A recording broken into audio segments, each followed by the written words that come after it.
My story starts in 1961. I was 10 years old at the time. I got into trouble. I remember in 1962, my father, who was a chief petty officer in the Navy, took me to Plymouth Magistrates and asked for a short, sharp lesson. They sent me to Buckfastleigh for 28 days, hard labour. I didn't realise what he was talking about till I got up there.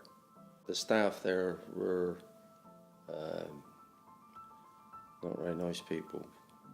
I was put on a wheelbarrow in a quarry, and at 11 years of age, you can't push a wheelbarrow full of stone. I knew I was going to be in trouble because I just can't do what they tell me to do. And of course, then I started to get into more trouble. I got a prison sentence. I can't remember the first prison sentence I got. I was in prison more times than I was out of prison. Every time I went in, I just knew whatever the judge gave me, I was going to do. I never got any remission. I never got time off because of my attitude. Nobody liked me. The only people that liked me was the inmates. They thought it was great that I would abuse the staff. I met up with a chap, and we were in Raglan Barracks at Denport, stealing the copper. I said, "What do you do after here?" He said, "I go to the betting shop." So I said, "Do you mind if I come along with you?" So he took me to the betting shop, 15, 16 years of age. And it was easy. You put money on and they give you money back. But what I didn't realise was that was luck. My life was gambling. When you got an addiction like that, it needs funding. And that wasn't a problem because apparently they tell me I was a good thief. I always had money, and if I didn't have it, I could get it. I went to court and the judge, I'll never forget his words, it was on the front page of the Evening Hour actually. Judge Anthony Cox, he said to me, "I don't propose to give you a homily because this is obviously your chosen way of life." I was thinking about this chosen way of life of mine. And I thought, well, I never chose this. When you assault a prison officers down Dartmoor, they don't like that. They think, well, this is Dartmoor. We've had Frankie Mitchell down there, we're not afraid of you, Morecambe. We didn't get on at all. I couldn't get on with none of the prison officers.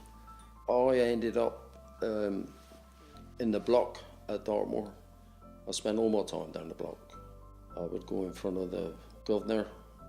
His hands was tied, and he said to me one day, he said, "There's no punishment I can give you."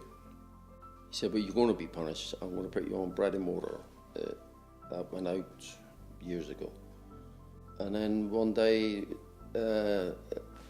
little Irish fella, Reverend Noel Proctor, he come in, and he was a chaplain at Dartmoor.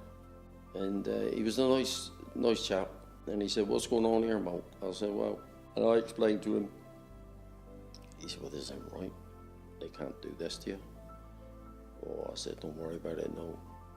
I said, "I'm used to it now." He would come constantly, come and see me. He would try to talk to me about God. There was no way I wanted to know about God. Through the running battles with the prison officers, they wouldn't give me no visits. They would give me slippers, 2 left feet, and we was always at each other. I come in my cell one day after being on exercise, and they put a book in there. I looked at this book, and it was called "I'm Not Mad at God." Well, I wasn't mad at God. No kept coming in. He said, "What's the book, Mo?" I showed it to him, and anyway, a relationship happened with me and Noel. I liked him. He was the only friend I had, I suppose.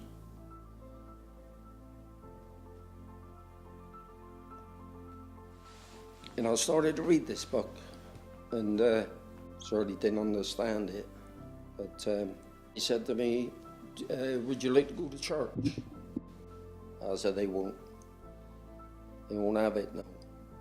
He said, "They got to have it." I said, "Well, said,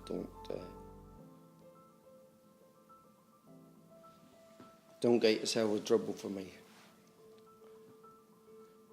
Well, I started to go to church, I started to read his book, I started to talk to Noel, and I've spent 28 years in prison. And I know one night I was in my cell, and I just I don't know if I had enough, but I knew I had to speak to God. And well, I'll never forget it, actually, because the lights went out about 9 o'clock down in the block. And I started praying, and I never had a clue what to say. But all I knew was that there was a presence in that cell, and I had my eyes shut, and I was confessing all my sins. Every theft I'd done, every burglary I'd done, every robbery I'd done, whatever come into my mind, I confessed it. And wow. I know the lights went out at 9, and when I heard the bolt, I thought, that's 10 to 7 in the morning.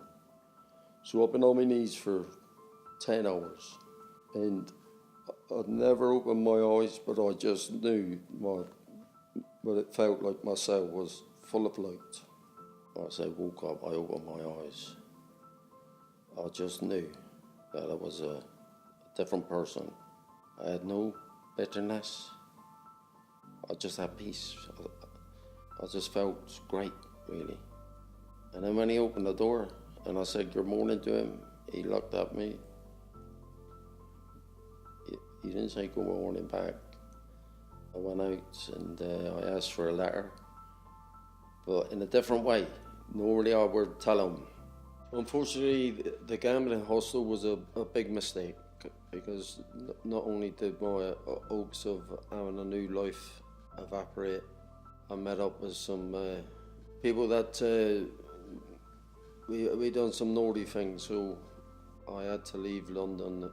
And when I come to Plymouth, I got a job as a shop fitter, but obviously was gambling for a long, long time. I ended up in St Andrews, but I just knew that I had to stop what I was doing. I think I've been here now 4 or 5 years, and I'm getting stronger every day.